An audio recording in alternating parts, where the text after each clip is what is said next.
Bueno, muy buenos días. Esta es otra versión del podcast Entrevista en Cinculillo, trayendo y visibilizando aún más la realidad de la docencia acá en la Universidad Nacional. Esta vez pues tengo el gusto de hablar con el profe Hamilton y pues nada, profe, muchísimas gracias por estar acá en Cinculillo. Y en lugar de hacerle yo la presentación, pues me gustaría que usted nos cuente quién es usted y un poco cuál es su lugar hoy para contarnos acá.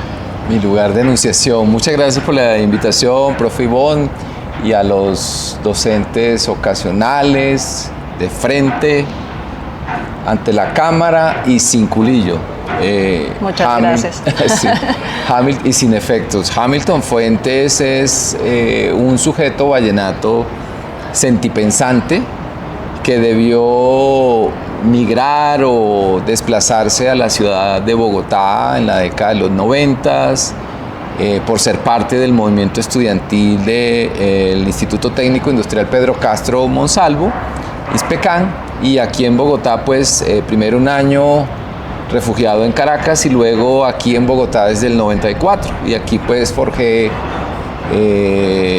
una carrera como periodista autodidacta. No tuve la posibilidad de ir a una universidad pública ni privada, me formé de manera empírica. Luego una universidad me dio un título como comunicador social y periodista, y luego tuve la posibilidad de hacer una maestría aquí en esta universidad en sociología, de donde me dijeron todo el tiempo: vaya para el IECO, ¿usted qué hace aquí? Pero me había presentado al IECO, no había pasado por un tema de documentos, y finalmente terminé haciendo la maestría en sociología. Yo creo que en el fondo soy sociólogo también, socioperiodista, me dijo un profesor del Rosario en alguna oportunidad, y actualmente adelanto estudios en conocimiento y cultura en América Latina, en el Instituto de Pensamiento de América Latina en México. Entonces, eso soy, pero por encima de eso, pues sujeto vallenato sentipensante.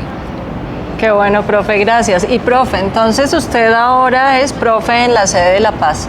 A mí me interesa como conocer cómo es su experiencia como docente ocasional en La Paz y revelar pues todas esas cosas que se han invisibilizado además justamente en las sedes descentralizadas de la Universidad Nacional, que nos concentramos en la discusión acá, pero que pasan muchas cosas. Yo creo que la historia del sujeto histórico y político está atravesado, entonces todas las decisiones que uno va tomando en la vida están relacionadas con lo que le va a uno sucediendo desde la experiencia. En algún momento de la vida me pensé en dejar de ser periodista funcionalista, servil al statu quo, y pensé en una posibilidad en la docencia universitaria como campo desde el cual podría aportar a mi departamento. Cuando uno sale en condición de migrante o desplazado, uno siempre está pensando en el retorno, y hace un tiempo vengo pensando eso. Me presenté en 3 ocasiones a la Universidad Nacional sede de La Paz, la tercera fue la vencida, y ahí estoy desde hace ya 2 años como docente ocasional. Si quieres hablamos de una vez del malestar y del sentir en estos 2 años para que economicemos tiempo, la economía del tiempo, eso. Entonces, en 2 años yo llego en unas condiciones, no las mejores, pero puedo decir que fueron buenas. En punto 7, cátedra punto 7, dedicación de 20 horas semanales con una carga decente. El segundo semestre de 2023 me bajan a cátedra punto 5, me aumentan la carga académica, y bueno, eso ya es un desmejoramiento de las condiciones laborales. Pregunté por qué, nunca se nos dio una explicación, que era que habíamos sido contratados de manera irregular y que ahora sí estaban aplicando la normatividad. Bueno, un grupo de profas, mujeres, reclamaron mejores condiciones. Muchas de ellas ya no están. A veces me pregunto por ellas y quiero pensar que encontraron mejores posibilidades. Pero hay malestar entre ellas. Todo esto nos ha hecho que dialoguemos y pues siento que hay malestar entre ellas. Siento que allí hubo represión, no se lee así ni se ha dicho de manera oficial, pero yo infiero que allí de alguna manera hubo una manera de silenciamiento, de represión hacia estas profesoras. Habría que entrevistarlas a ellas para ver si lo que ocurrió allí fue realmente represión. El caso es que ya no están. Luego para 2024 me llaman nuevamente, me ofrecen un contrato de 1 mes. Yo, bueno, no estaba haciendo nada y mi interés, como te digo, es aportar a la transformación de la sociedad vallenata, pero no la élite, sino, digamos, que es otra discusión.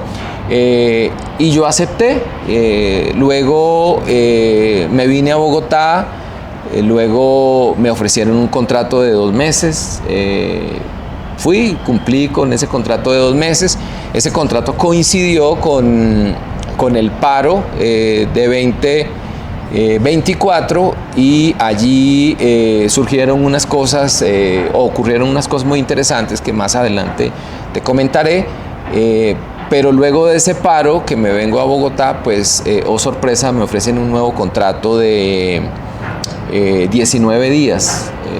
Entonces, yo digo, pero ¿qué está pasando en la universidad que salimos a defender a las calles, que reclamamos un cambio, que estuvimos en contra del gobierno ilegítimo y de la manera como se eligió a Peña y que exigimos, digamos, transparencia y respeto por la consulta universitaria a través del profesor Leopoldo Múnera?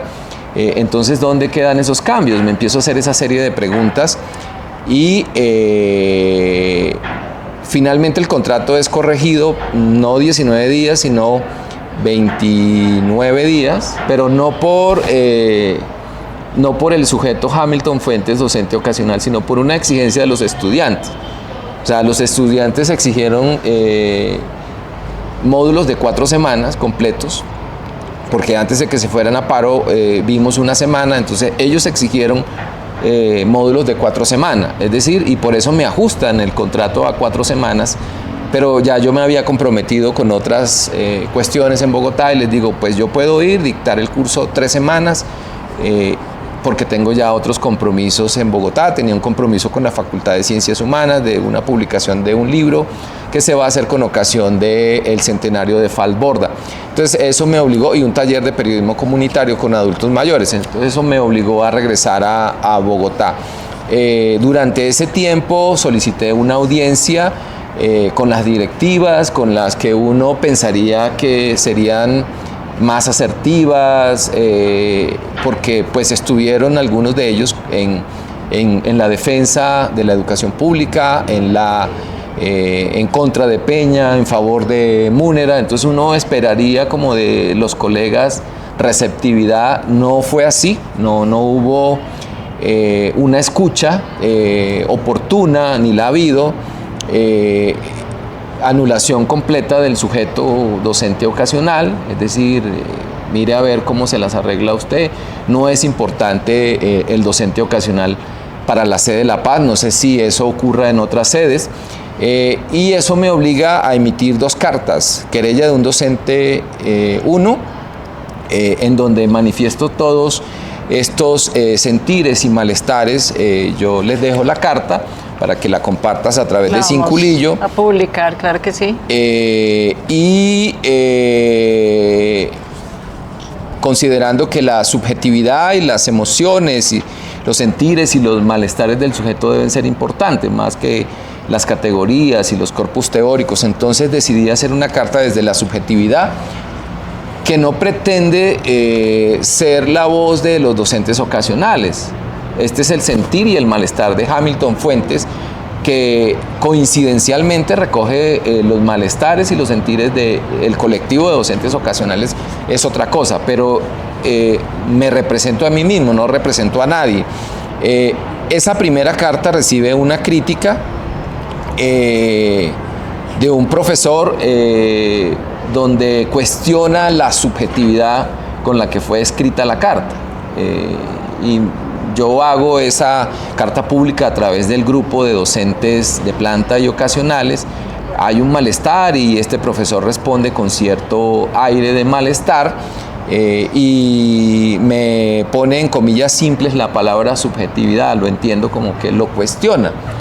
Entonces eso me motiva a emitir una segunda carta que se llama Querella de un docente ocasional 2, en donde con un estudiante de Derecho de la Universidad Popular del Cesar fundamentamos esto en el derecho al trabajo, en derechos legislados desde una visión positivista, pero también desde la jurisprudencia que se ha emitido al respecto, como la Ley 30 en su articulado 74, que habla cómo deben ser contratados los docentes ocasionales, y se fundamenta en un principio que es el principio pro homine. ¿Qué dice este principio pro homine? Hombre, que si hay dos normatividades, dos reglamentaciones, se debe aplicar la que más favorezca al individuo, al sujeto, al ciudadano, para ponerlo en términos del derecho. No se está aplicando el principio pro homine. Nosotros somos contratados, ya te dije, por 17, 29 días, cuando la norma es clara y dice que debemos ser contratados hasta por 12 meses. Nosotros podemos ser contratados perfectamente por 11 meses, que creo que es una de las reclamaciones que hace ASPU en este momento. Entonces, mis subjetividades al parecer valen huevo, entonces por eso me animo a escribir una segunda carta fundamentada con todo el rigor desde la sociología jurídica, la sociología del trabajo y la filosofía del derecho. Entonces, anulación del sujeto. Entonces, el sujeto pensante parece ser que no es importante para esta universidad y deja mucho que pensar que estén pasando esas cosas en este momento cuando salimos a la calle a reclamar cambios. Votamos por el profesor Leopoldo Múnera, defendimos su legítimo derecho en las calles con los estudiantes, que ya lo contaremos más adelante. Profe, para terminar este capítulo, porque vamos a hacer la entrevista siguiente, ¿cómo hay ese cruce, digamos, de las invisibilidades en la Universidad Nacional, por ejemplo, con las y los estudiantes? Usted menciona algo que me parece a mí muy relevante, y es que quienes han acompañado, por ejemplo, sus reflexiones han sido justamente las y los estudiantes, que también tienen sus invisibilidades y sus dificultades, pero que yo creo que son en este momento nuestro cuerpo de apoyo como docentes ocasionales, porque entienden perfectamente las y los estudiantes que esta es una dificultad, digamos, una realidad durísima para los procesos de excelencia en la educación. Claro, esa es una reflexión muy interesante, porque en algún momento yo me pregunto con qué fundamento ético me paro frente a un grupo de estudiantes a hablar de derecho y de derechos humanos y de derecho al trabajo en una sociedad vallenata inmersa en un modelo hacendatario. Digamos, pierdo toda autoridad moral para hablarle a un grupo de estudiantes. Y es en el colectivo de estudiantes, en una parte del colectivo, en donde encuentro eco, o más bien ellos hacen resonancia en mí para tomar ciertas iniciativas. Hay algunas preguntas que yo hago en la Carta 1, de qué bienestar del docente ocasional estamos hablando en este nuevo gobierno universitario, quién escucha nuestros malestares, quién nos representa, nuestra participación en el seminario docente tiene voz y voto realmente. Esas preguntas enlazan con lo que me preguntas, porque si no hay una resonancia, si no hay una escucha, hay un cuerpo de estudiantes con los que uno está forjando, pensándose una mejor sociedad. Ellos también tienen tensiones y tienen conflictos, entonces es cómo las resolvemos.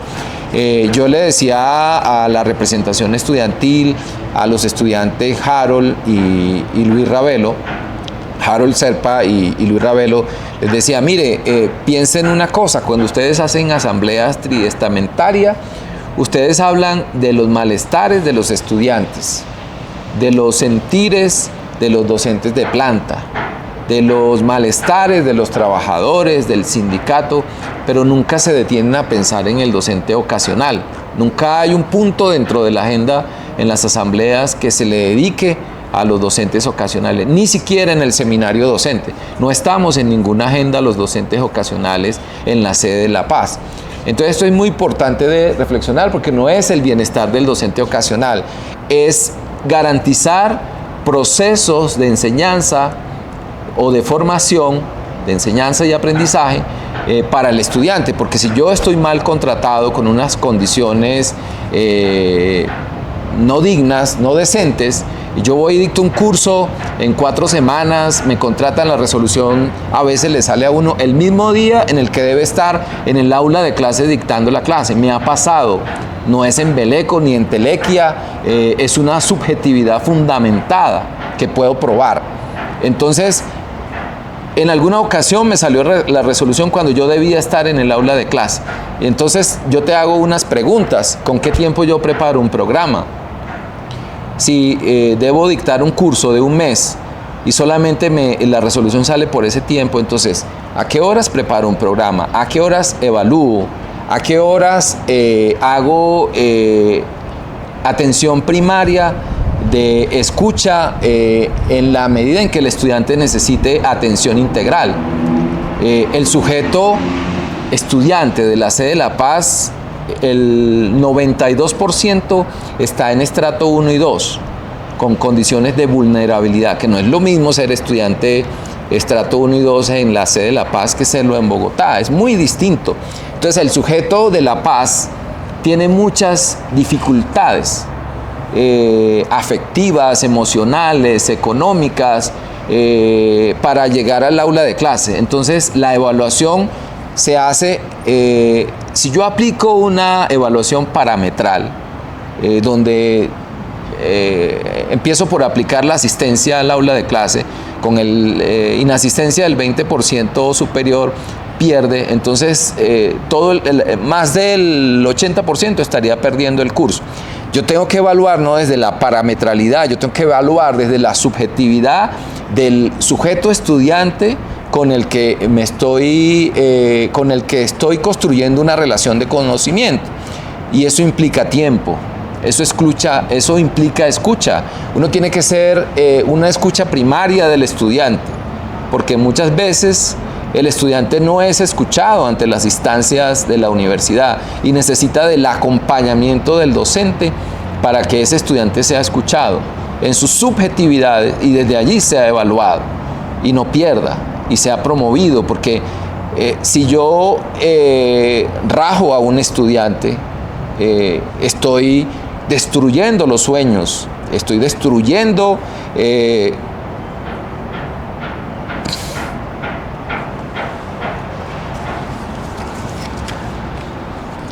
me había demorado, yo soy muy llorón. No, profe. Pero sin culillo, que todo eso quede, sin ediciones, sin maquillajes. Yo soy muy llorón y lloro mucho en el campus con las subjetividades de los estudiantes.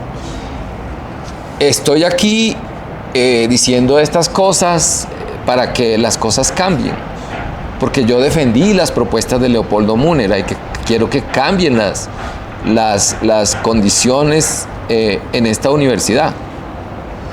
Y profe, para finalizar ahí le adiciono, y no es por el dinero que además nos merecemos de nuestra labor docente, porque la hacemos con excelencia y calidad y no como algunos profes han dicho que es que no nos lo merecemos, pero además le adiciono allí es porque es que merecemos un reconocimiento, porque nuestra labor es completa, como usted lo acaba de señalar, con las y los estudiantes, en dedicación de tiempo y también de nuestra subjetividad y de nuestra emotividad. Profe Hamilton, muchas gracias por esta entrevista sin culillo.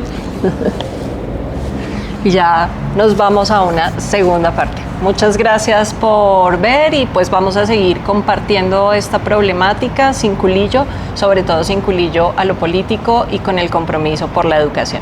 Muchas gracias.